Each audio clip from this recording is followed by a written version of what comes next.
A preacher once said, flying on commercial planes was like sitting in a tube full of demons. So, he bought a private jet with church donations. Another was caught with a hidden earpiece while his wife whispered people's names from backstage, pretending God told him. One asked followers to send $300 each so he could buy a $65 million airplane. These aren't just rich pastors. There are men who turn faith into a business and suffering into profit. Some abused children, others faked miracles, and millions never knew the truth until it was too late. Adnan Oktar. In November 2022, a Turkish man named Adnan Oktar was sentenced to 8,658 years in prison, one of the longest sentences ever handed down in modern legal history. On the surface, Oktar appeared to be a religious figure. He went by the name Harun Yaha, published creationist books, and ran television broadcasts that featured long discussions about morality and faith. But behind this polished stage was a world so dark that even seasoned investigators were left stunned. His TV shows often showed him surrounded by young women wearing revealing clothes. He called them his kittens and spoke to them like they were his followers in some innocent spiritual journey. But what actually happened off-screen was horrifying. According to survivors and former insiders, these women were forced into a system called tourniquet,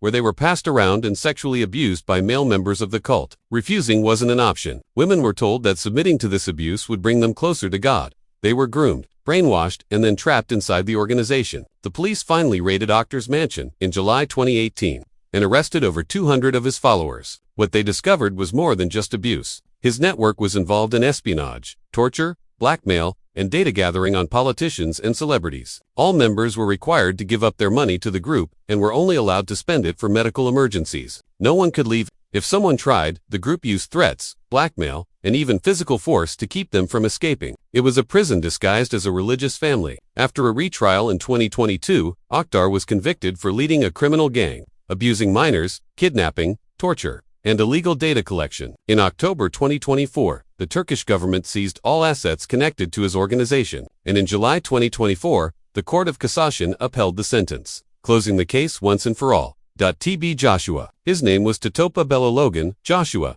widely known as TB Joshua. Until his death in June 2021, at the age of 57, he was one of the most famous televangelists in Africa. Millions saw him as a miracle worker, a prophet, a man of God. But the reality behind his Lagos-based synagogue, Church of All Nations, or SCOAN, was far from holy. Over the course of 2 years, the BBC interviewed more than 24 former followers from different countries. What they revealed painted a terrifying picture.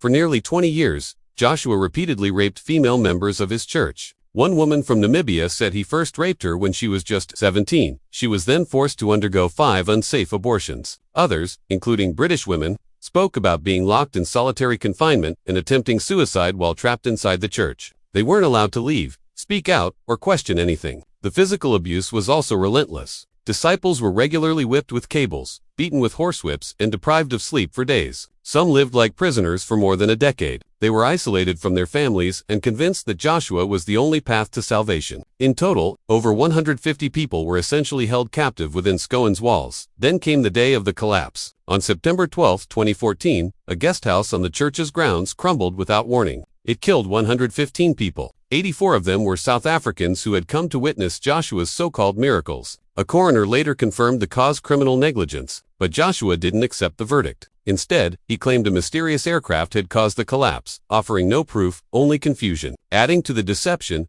the BBC discovered that all of Joshua's televised miracles had been staged. The healings were fake. The deliverances were fake. The testimonies were manipulated. Millions of followers around the world were lied to, some spending their life savings to travel and donate to a man they believed could cure them. Meanwhile, Joshua quietly built a fortune worth several $1 million, all while hiding behind God's name. Robert Morris. Robert Morris spent decades standing behind a pulpit preaching about morality, blessings, and divine favor while hiding something unholy and unspeakable. Back in December 1982, he began abusing a 12-year-old girl named Cindy Clelazor. The abuse lasted for 4.5 years. While the world saw him as the charismatic founder of Gateway Church, Cindy was living in silence, being preyed upon by the very man people called pastor. That girl remained trapped until she was 17, while Morris climbed the ranks of evangelical power. By the time Morris pleaded guilty in 2025, he had built an empire. Gateway Church wasn't just big, it was colossal, ranked as the 9th largest megachurch in America, with nearly 26,000 attendees every week. His books, like The Blessed Life, flew off shelves. His speaking fees ranged from $500,000 to $1 million per event.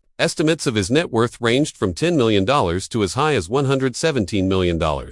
People gave generously, believing they were supporting a sacred mission. Instead, they were fueling the lifestyle of a man hiding a criminal past. Even politics couldn't resist his influence. Morris served on Donald Trump's Evangelical Advisory Board during the 2016 campaign. Trump's 2020 Transition to Greatness event was held right inside Gateway Church. That event included high-profile figures like Attorney General William Barr and other Republican elites. While victims suffered in silence, Morris dined with power. For years, he downplayed everything. He referred to his abuse of a child as an inappropriate relationship with a young lady. That phrasing wasn't a mistake, it was a calculated move to blur the truth. The leaders around him weren't blind either. Key figures in Gateway Church knew what had happened and helped cover it up. It wasn't just a personal failure, it was a coordinated, institutional silence. On October 2, 2025, the court stripped away his masks. Morris pleaded guilty to 5 counts of lewd acts with a child. His sentence just 6 months in county jail, despite a 10-year term. He'll pay $270,000 to his victim. He'll register as a sex offender. But Gateway Church now faces a reckoning of its own. Attendance has dropped by 40%. Donations have cratered by nearly the same margin. Lawsuits are piling up, including RICO charges accusing the church of financial fraud. Todd Bentley, born in 1976, saw his life spiral early. At just 15, he was convicted of sexually assaulting a Before religion, he ran with the Hells Angels and fought a losing battle with drugs. His transformation into a pierced, tattooed preacher looked like redemption. But what followed left people battered. By 2008, Bentley had become the headline act at the Lakeland Revival in Florida. In just 4 months, 400,000 people flooded into his services. He claimed to heal with divine power, but his methods were brutal. He kicked an elderly woman in the face. He kneed a man with stage 4 colon cancer. He smashed a disabled woman's legs like he was swinging a bat. He choked worshippers. He hit one man so hard the guy lost a tooth. When asked why, Bentley casually said God had told him to do it. He boasted of raising 25 people from the dead. None of it could be verified. ABC News couldn't find a single confirmed miracle. His revival ended in disgrace when Bentley admitted he'd had an affair with a staffer, separated from his wife, and confessed to alcohol abuse. Then came more revelations. For 15 years, there was a steady stream of vile behavior: adultery, sexting, drinking, and using crude language while cloaked in holy robes. In 2020, a panel of charismatic leaders said enough. They ruled him unfit for ministry. But not everyone agreed. In December 2024, Morning Star Ministries handed him a mic again. Once more, the Christian world erupted in anger. Jim Bakker built an empire that looked like heaven on earth. But behind the scenes, it was closer to hell. Between 1984 and 1987, he managed to sell 153,000 lifetime partnerships that promised supporters a 3-night stay every year at his Christian resort, Heritage USA. He collected a staggering $158 million through this scheme. But there was only one hotel, just 500 rooms, never enough to deliver what he promised. Donors gave everything they had. Some even emptied savings accounts, while Bakker funneled $3.4 million into his personal luxury. What they thought was a path to paradise turned out to be a front for one of the most audacious scams in televangelism.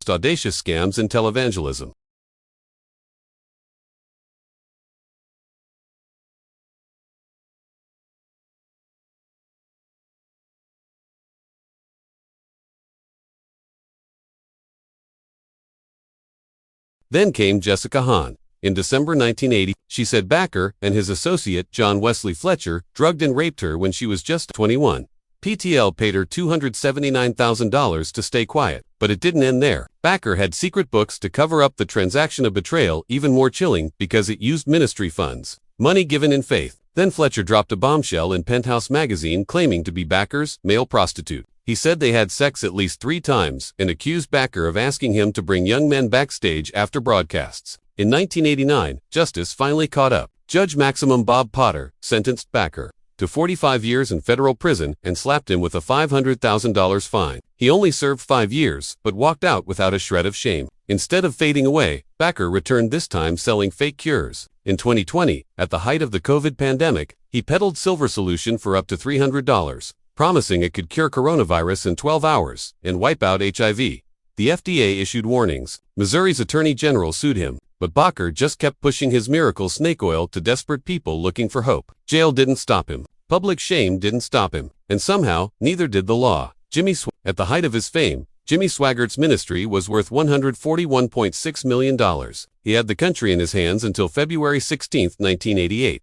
That's when Marvin Gorman, a televangelist he had ruined 2 years earlier, got revenge. Gorman's son and son-in-law followed Swaggart to a cheap motel in Metairie, Louisiana. There they snapped the photo that destroyed everything Swaggart, stepping out of room 7 with Deborah Murphy, a known prostitute. This wasn't just karma, it was calculation. Swaggart had publicly accused Gorman of multiple affairs in 1986, which got Gorman sued for $10 million, settled for $1.75 million, and decided to take down Swaggart with the same weapon: humiliation. When Murphy sold her story to Penthouse for $210,000, the country was stunned. Swaggart never had intercourse with her. Instead, she said he paid her to pose nude while he masturbated. She described his car filled with nudie magazines. This was the man millions trusted as their moral compass. On February 21, 1988, Swaggart went on national TV and cried, "I have sinned." The tears were real, but the repentance not so much. His empire started to crumble. Hundreds of employees were laid off. Construction plans halted. The Assemblies of God tried to make him take a 2-year break for rehabilitation, but he refused, and so they defrocked him. Then in 1991, he was caught again with another prostitute. This time, he blamed demon spirits. Even decades later, the scandals didn't stop. His son, Donnie, was accused of stealing ministry funds. While Swaggart's reputation was in ruins, the ministry still managed to collect up to $5 million in PPP loans during the COVID pandemic. He died in 2025 at age 19, not with dignity, not in glory, but as a symbol of hypocrisy that never quite got erased. No matter how many times he said sorry, Peter Popoff was once the face of miracles on TV. People believed he had a direct line to God. They cried when he called out their names and healed their sicknesses in crowded arenas. What they didn't know was that a tiny earpiece in his ear was doing all the work. In 1986, magician James Randi exposed everything on Johnny Carson's show. He used a radio scanner to catch Popoff's wife, Elizabeth, whispering details to him, things she'd collected from prayer cards before the show. You could hear her voice saying, "Hello, Pete, can you hear me? Because if you can't, we're in trouble." One of the most painful moments was when Popoff shouted to a woman that she had stomach cancer and healed her with dramatic gestures, all while his wife fed him information from behind the scenes. Once the secret was out, Popoff's empire collapsed. By August 1987, he was bankrupt. He owed more than $1.1 million to 790 creditors. His own personal debt was over $434,000. Even his house was taken away. But somehow, that wasn't the end. A few years later, Popoff made a sneaky comeback, this time shifting his focus to African-American audiences on bet where fewer people recognized his name. By 2005, he was back in business, making over $23 million a year. He paid himself more than $628,000. Even today, he lives in a $4.5 million mansion in Bradbury, California. His new trick is selling Miracle Spring water, cheap bottled water from Costco, packaged by his daughter. He tells people to send $19 in seed money and promises that they'll receive blessings ranging from $1,900 to $19,000. The scam is still working. Popoff's net worth today is around $10 million.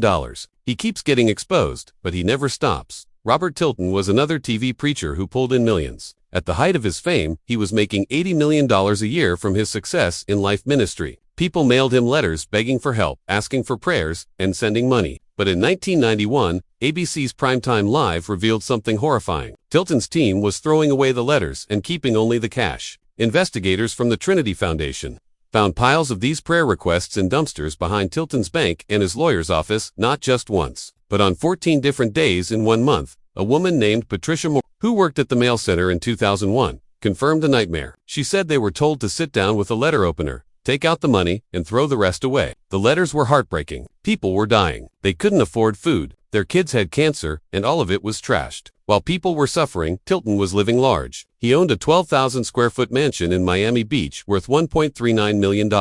His show aired in every U.S. TV market. At one point, he was richer than Madonna. But after the ABC story broke, lawsuits followed. One couple sued him and won $1.5 million after giving $3,500 for a crisis center that never existed. By 1993, Tilton's ministry collapsed. He went from 750 employees to just 32.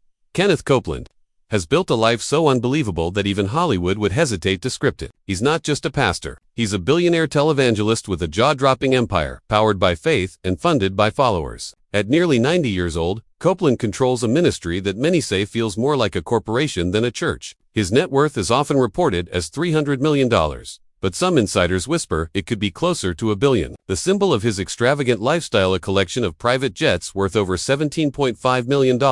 One of them, a Gulfstream Vi, was bought directly from Tyler Perry, and not with business earnings, but with church donations. When a reporter from Inside Edition caught up with him in 2019 and asked why he doesn't fly commercial, his answer became instantly infamous. He said flying with the general public was like being in a long tube with a bunch of demons. He resides in a lakefront mansion that looks more like a resort. It spans 18,000 square feet, has 6 bedrooms, 6 bathrooms, and its own private airport. The property is officially listed as a clergy residence, which means it's tax-exempt. That loophole saves him $150,000 a year, a bill that gets passed on to regular taxpayers. His ministry refuses to reveal how much he earns. They've even gone to court to keep his compensation secret. Back in 2007, the U.S. Senate Finance Committee opened an investigation into his financial practices and those of 5 other televangelists. No formal charges were filed, but the questions never stopped. Copeland doesn't hide his views. He once said he was told by God himself to build his wife her dream home because it's part of your prosperity.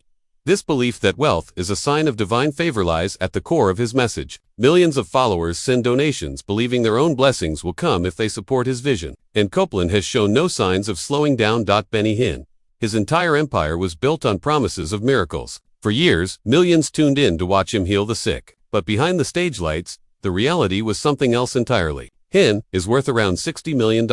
His ministry pulls in over $100 million each year. That income supports a luxury lifestyle few pastors could even imagine. A $10 million oceanfront mansion, multiple Mercedes-Benz cars, and a private jet that costs $112,000 per month, just to keep flying. In 2017, federal agents raided his Texas headquarters. Around 50 IRS and postal inspectors walked out carrying boxes of documents. The building looked like a crime scene, and the operation followed years of financial scrutiny, including a 2007 Senate investigation into whether he was using church money for personal luxury. Then came the scandals. In 2010, Hinn was caught holding hands with televangelist Paula White while still married. The photos sparked a media firestorm. His wife, Suzanne, filed for divorce shortly after, citing irreconcilable differences. A Christian media company even sued him for $300,000, claiming he broke a morality clause in his contract. Although the couple remarried in 2013, Suzanne filed again for divorce in 2025. They now live separately in million-dollar homes, nearly 60 miles apart. Despite years of scrutiny, Hinn continued to appear on major TV networks. NBC's Dateline, Canada's Fifth Estate, and CBS's 60 Minutes all ran exposes on him, revealing how many of his healings were faked.